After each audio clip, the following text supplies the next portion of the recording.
Hey y'all, welcome back to my channel. We are talking Ruth and Boaz, the new Netflix movie that just premiered, I want to say like a couple days ago. It is a new faith-based romantic drama produced by Tyler Perry and Devon Franklin. And it is a re-storytelling, or a different telling, if you will, of the biblical love story from the book of Ruth, starring Sarah as Ruth and Tyler as Boaz. So basically, Ruth meets a guy friend, or has a guy friend. That's how the movie starts off. Ruth has a guy friend, okay?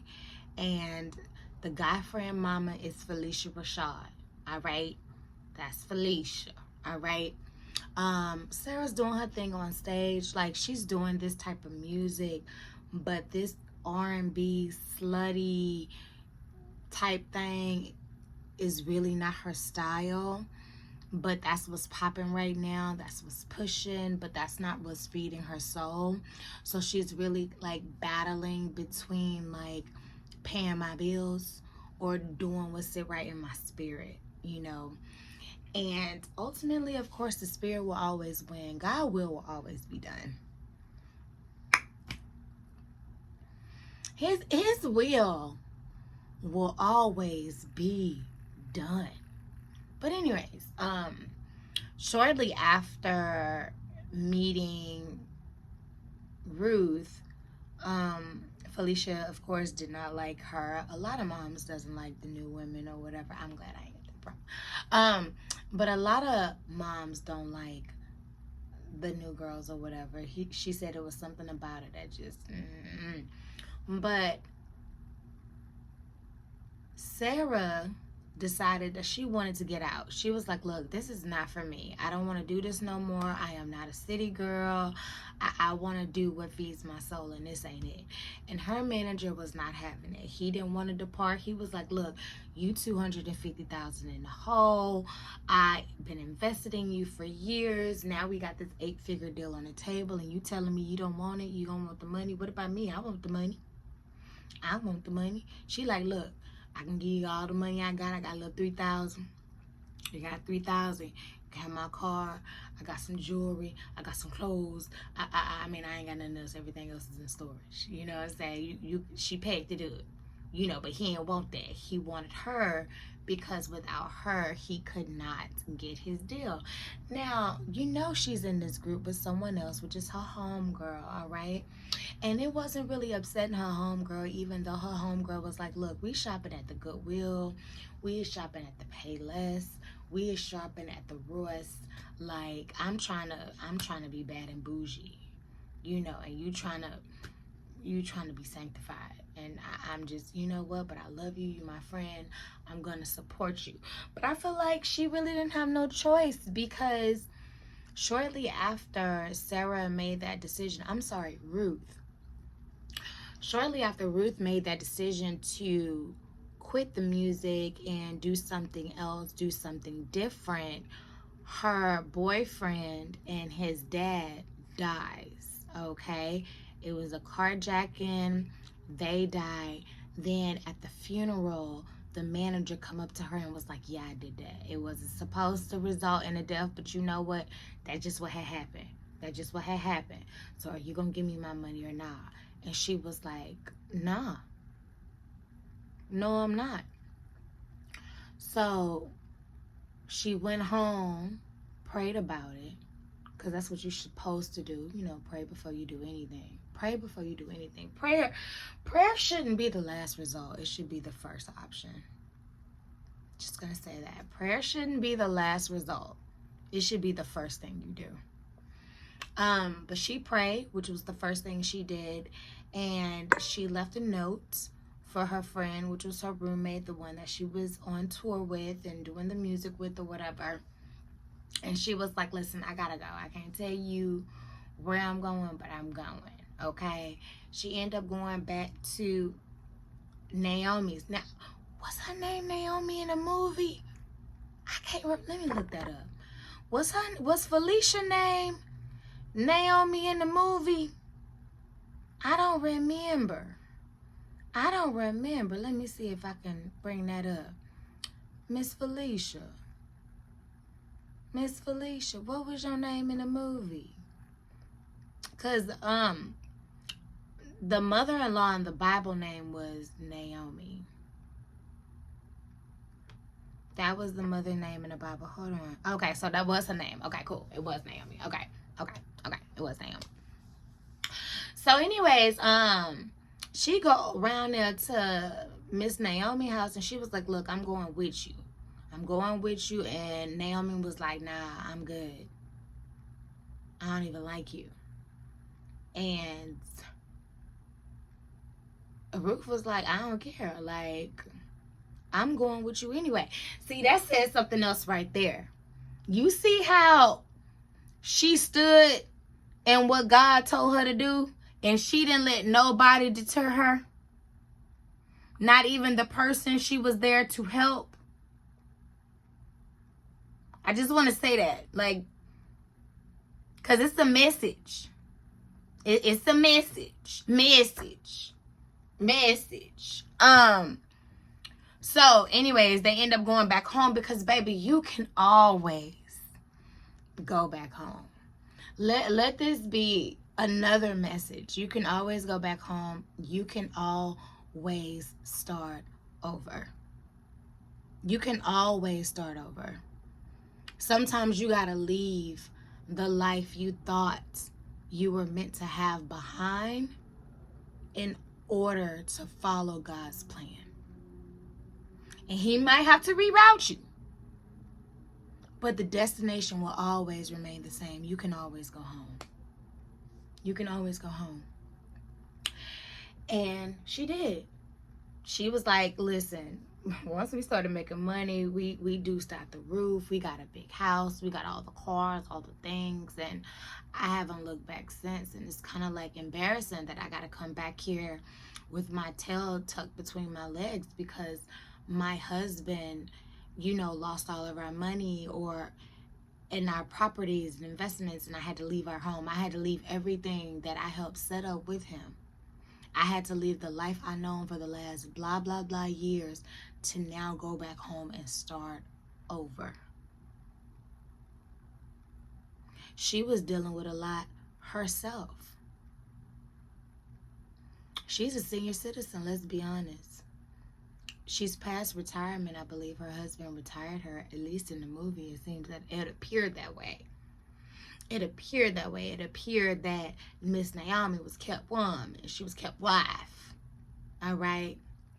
It seemed like she kept the house, baby. She was a kept wife. What was she going to do? How was she going to work? I'm pretty sure she'd been retired. Who was going to hire her? Was she going to be... I mean, look how hard it was for Ruth to get a job. Where was Naomi gonna work? She couldn't even be a Walmart greeter over there. Like, where was Naomi gonna work? Anyways, but that's what Ruth did. Ruth ended up, you know how them people be up in front of the Home Depot? Ruth went in front of the Home Depot and she got on one of them back of the trucks, one of them trucks, and she went to go cut some grapes. She went to go work at a winery. She didn't know it was Boaz winery because she don't know Boaz. She ain't from around there. They in Tennessee. She don't know nothing about Tennessee. She is only here with Naomi. Because she's only following God's word. That's it. She only came here because she was following God's word. That's it. She don't know where it's going. And they got to eat. She know they got to eat. We ain't got no money. Ain't got no fancy car. Don't live a life of a millionaire or a movie star. Anyways, so she worked past her lunch. She worked past her breaks. And people noticed that. People noticed the hard work. Boaz was like, Hoppo. Who this woman? And he was like, you know, I'm going to say that for you. You know, you go over there. You figure out who she is or whatever. And he did. He went up there. He was like, hey, how you doing? And you could take a sip of water. Chill, relax, get some shade or something, some lemonade. You hungry? Want a sandwich or something? And she was like, baby, I got bills to pay. And he respected. Baby, she made her money, got her pay. Went back to the house. She told Miss Naomi all about her day. Miss Naomi was like, oh, I know, boy. I know his people now. I know his daddy. I know his cousin. Yeah, we used to go to school together back in the day. I was on the volleyball team with his sister. Like, we was like this. We was like this. You know how we call each other play cousins? We was play cousins. We was play cousins back in the day. And is his daddy still alive? Like, did you meet him? How he look? I bet he looks still like his daddy. Like, Naomi was like, oh, I know about Boaz, and he good people. He good people. I know his people. He good people. And so they end up going to church. She ended up checking in with her best friend, letting her know, like, hey, I'm here, but everything is all good. And then when her co-workers invited her out to go sing karaoke. Everybody loved them some good karaoke. Everybody seen that she can sing down to the ground. Her friend, her co-worker recorded, put it on YouTube. While they had lunch the next day, she was like, hey, you know, that video got over 60,000 views. And Ruth was like, can you please take it down? Homegirl was like, sure, no problem. It looked like she was going to go take it down. I thought the conversation was over. Meanwhile, Boaz is, you know, trying to shoot his shot at Sarah, and Sarah is not. She is not impressed. Sarah is going through some things, so she could care less about who you is, sir. You know what I'm saying? Yeah, you a little easy on the eye, but baby, I'm dealing with some things. So he was like, what's going on? He was a listening ear. He tried numerous times. I'm sorry, guys. Something is in my eye.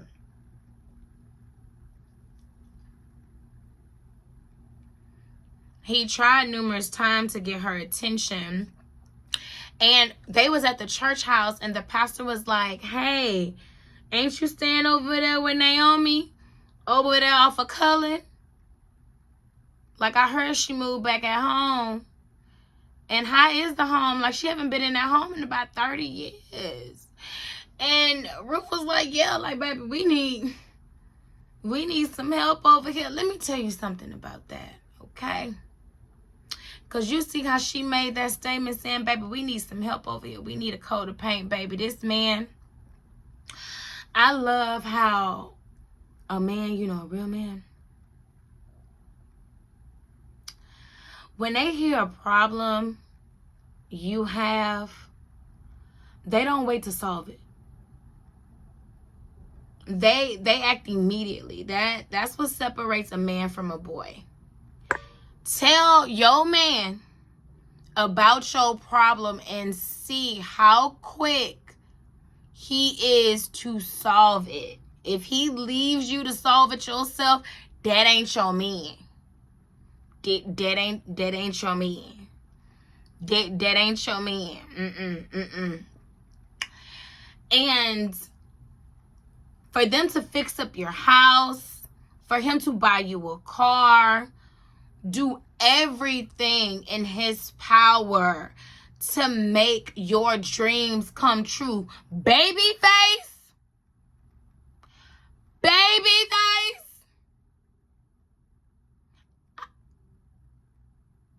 I don't even know if I would have been able to sing, and I can sing.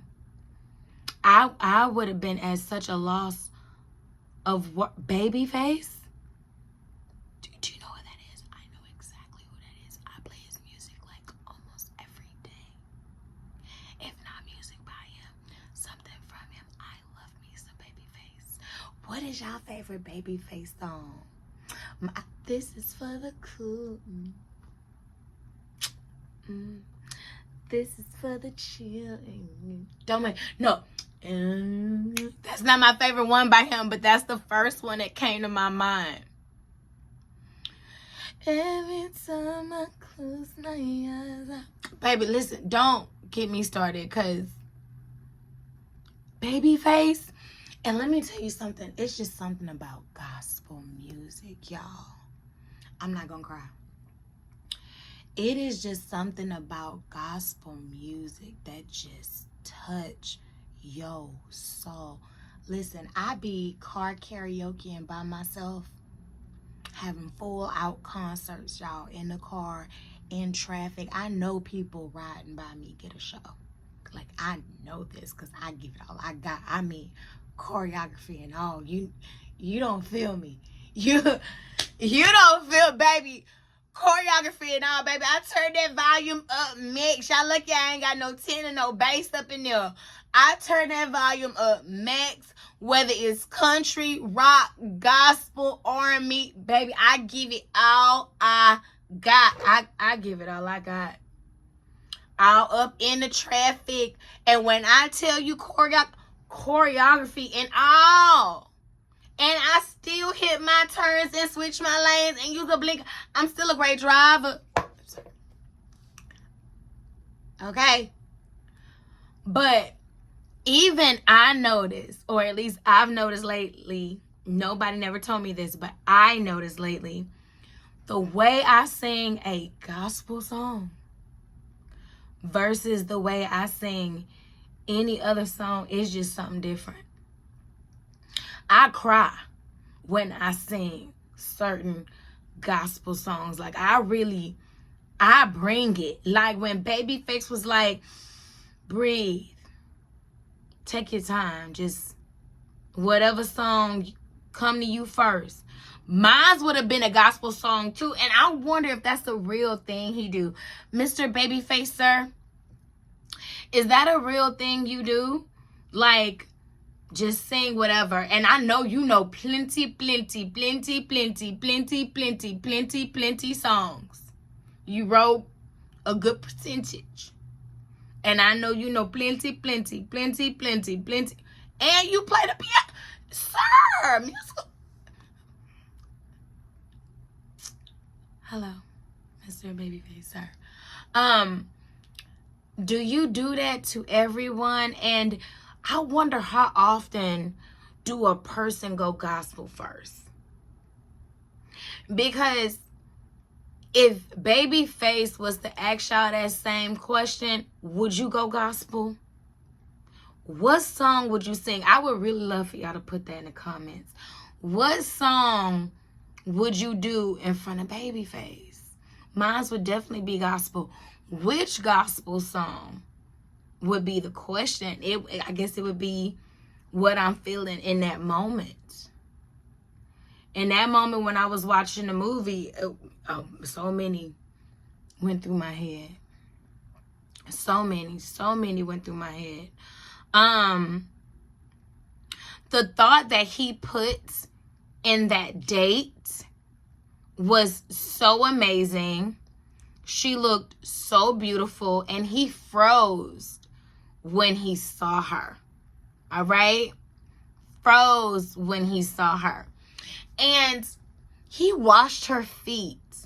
Now, I understand that in the movie, he washed her feet because they were going to crush some grapes, but it's really a meaning behind washing someone's feet. That's actually even in some like cultures where you wash someone's feet that you're going to marry. It's like it symbolizes a lot, but most importantly, respect. And TD Jakes did a sermon about crushing. And it's a really, really, really good sermon. It is still on the YouTube to this day.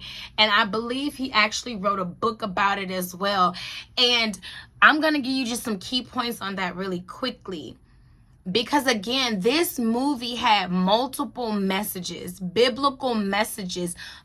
If you had to been paying attention. And again, I just read the Bible, so I'm here to break it down for y'all. I'm here to break it down. Especially when it ties into the T.D. Jakes series on crushing, right? A grape don't know while it's being crushed what its purpose is going to be, meaning the wine. So while you feel like you're being crushed by life, crushed by God, he is making something great.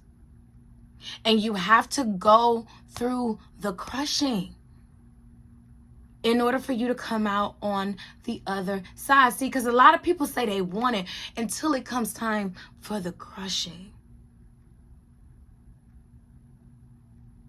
You have to endure the crushing.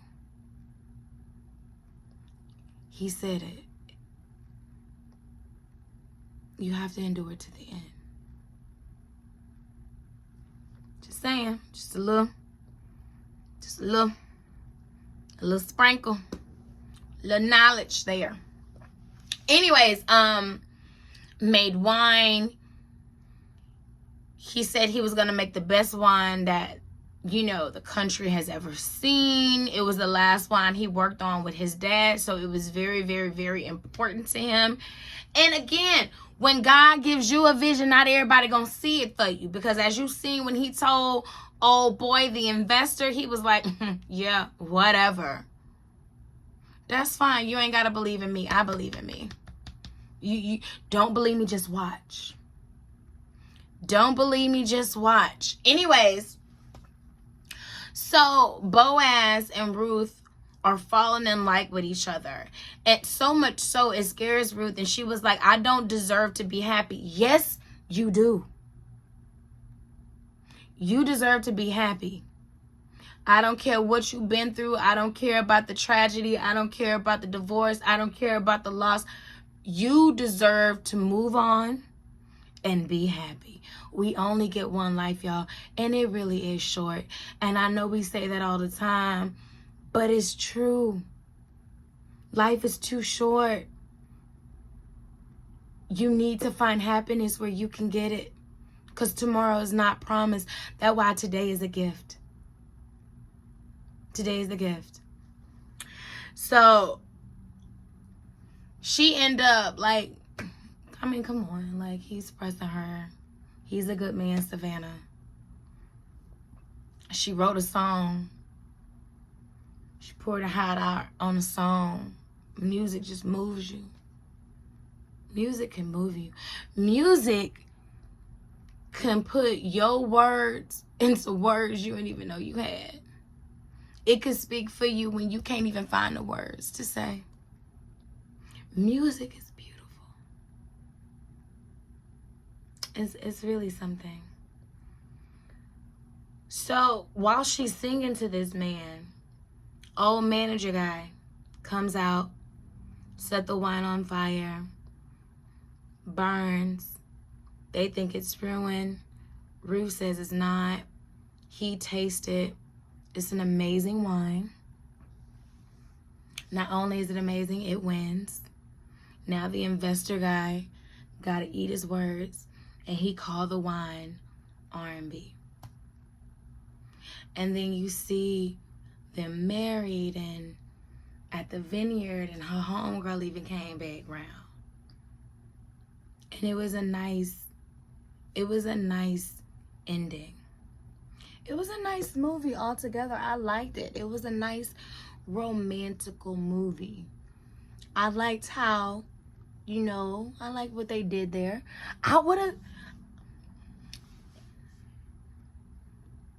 Now that we talked about the movie, let's talk about the Bible, right? Now, in the Bible, Naomi actually had a husband and 2 sons, all right? And they all did not die at the same time. The husband died, then the sons end up getting married. They both end up getting married. One got married to someone named Oprah. Not Oprah, but Oprah. And then the other one was married to Ruth. They were married for 10 years, y'all. They were married for 10 years before the brothers up and died. Now, the Bible don't say how they died now. The Bible do not say how the boys died, just that they died. So when the boys did die, Naomi was like, y'all need to go back home. I'm going to go back home, and y'all need to find new husbands. Because I can't do nothing for y'all. I can't work. I can't even if I was to find me a husband at this age and give you a baby, are you going to wait 17 years for the baby to grow up and marry? Like, no, you need to go figure it out. You need to go find a man, go do whatever you got to do. I love you, you know, but you have to move on. And that's what Oprah did. Oprah went back. She was like, okay, boo.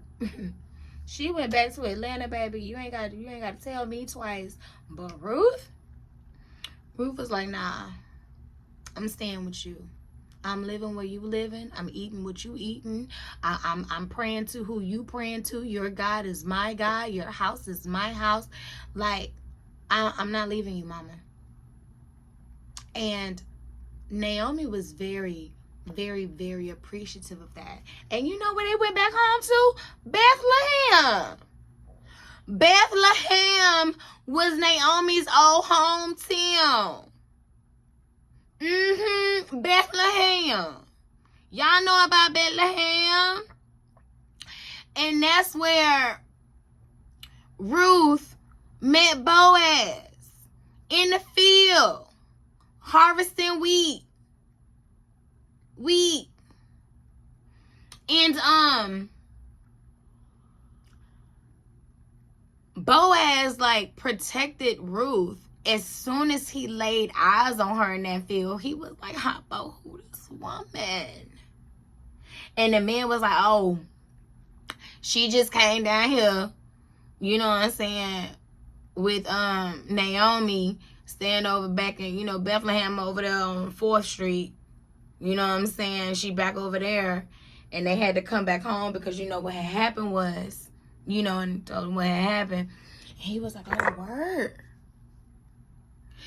So he told Ruth, he said, look, and he told his workers, he said, give her as much crops as y'all want. And don't give her a hard time about it. And don't touch her. He told them men not to touch her. Let her gather as much crop as she could carry. Matter of fact, give her some more. Give her some more, and you will not ridicule her. You will not ridicule her. You will not talk to her. You will not look at her. You will not touch her. Matter of fact, Ruth, I need you to go over there and be with the ladies so I can make sure you straight. I don't even want you around the men. You need to go over there and be at the lady.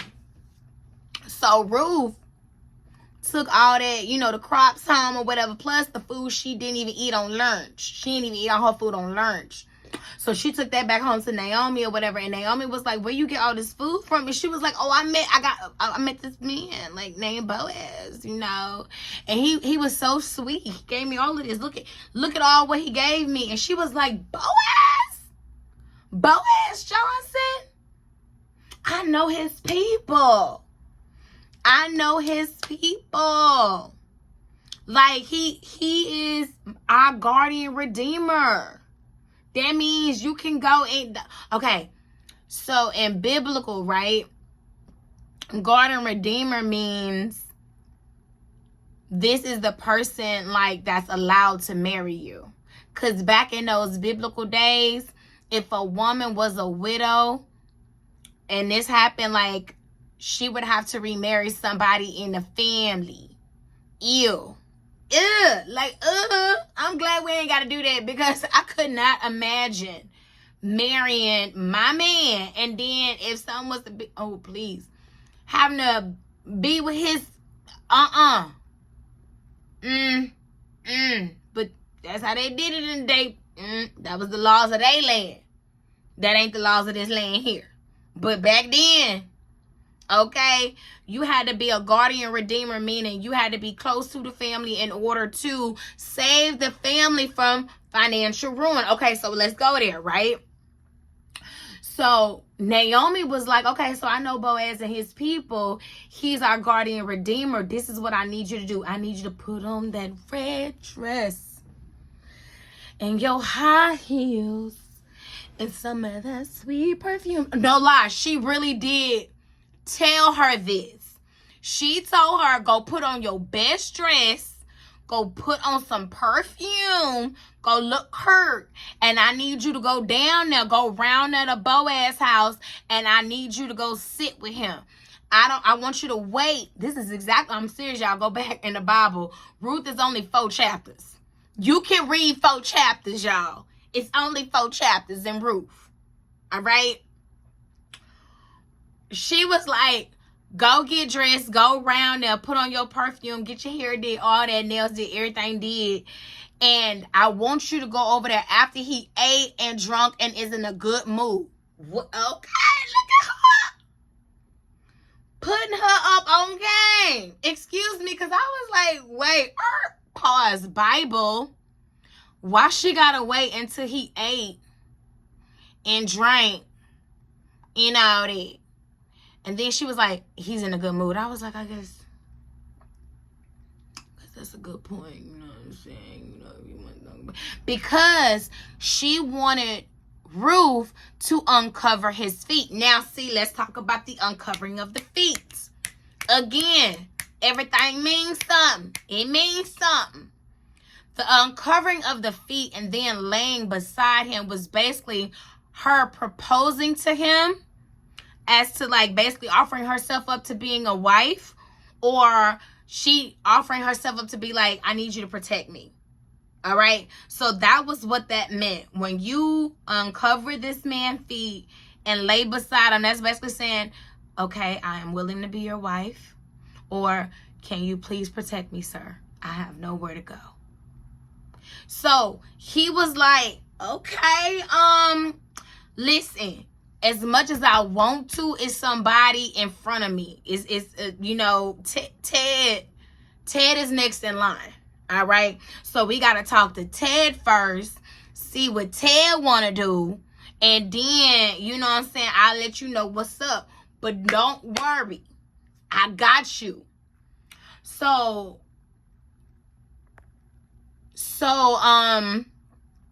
Ruth went back and told Naomi what was what, right? So Naomi was like, don't even worry. Boaz won't rest. Okay? Y'all go look at the Bible. She said Boaz won't rest until this is resolved today. Today. All right? I like that. I don't want nobody that's going to play about me. You want me resolve it today. Today. All right? I'm just playing. No, I'm not. Anyways, so Boaz did. He went over there to Cousin Pete. You know what I'm saying? And he was like, you know, bro, like, you next in line. What you want to do? And he was like, yeah, I'll marry her. No. Yeah, he was like, I would marry her, but I don't want to risk my property because I already got some stuff invested. I got some stuff in my savings. And then, you know, what? I got to transfer it to my chicken and my savings. And I ain't trying to do without it. I got things tied up. And you keep her. You take her. You take her as your wife. So Boaz was like, oh, word. Not to mention he was in front of people. So he had witnesses. Boaz gathered witnesses, because when that man say he was going to lay it to rest, baby, he laid it to rest. He crossed his I's and his T's. He crossed his I's and his T's. I know what I said. He crossed his I's and his T's, baby, because he made sure everything was done. He made sure everything was dealt with. He had them people there. He had Ted, Pete round there and was like, hey, what you want to do? This is what's up. And he was like, nah. So then Cousin Pete gave him a sandal. Again. Meaning, Bible meaning. Y'all need to go get that Bible. Y'all need to go get it and y'all need to read it. I'm just saying, we can do Bible study over here. If y'all want to do Bible study over here, y'all let me know, because we can dig deep. We can dig deep. So, the sandal, okay, I want to talk to y'all about what the sandal represent, right? And I wrote this down because I didn't want to get it wrong, okay? Now, in earlier times in Israel, for the redemption and transfer of property to become final, one party took off his sandal and gave it to the other. This was the method of legalizing transactions in Israel. All right? So he removed his sandal and gave it to him. And again, a guardian redeemer is a close male relative that's basically next in line, all right, to protect the right and well-being of his kin, to make sure they good and they not gonna be in poverty. So Boaz did marry her. He had the permission to marry Ruth, so he married her. Y'all, the Bible doesn't say how long this took, but I'm guessing it did not take no weeks or no months or no years. It seemed like they both fell in love with each other at first sight. And what an amazing story. What an amazing book of the Bible. I hope you get a chance to read it. And how did y'all like the movie? Did y'all like Sarah? Did y'all like Tyler? Did y'all enjoy it? Let me know. And if you haven't already, please like, comment, and subscribe. Bye.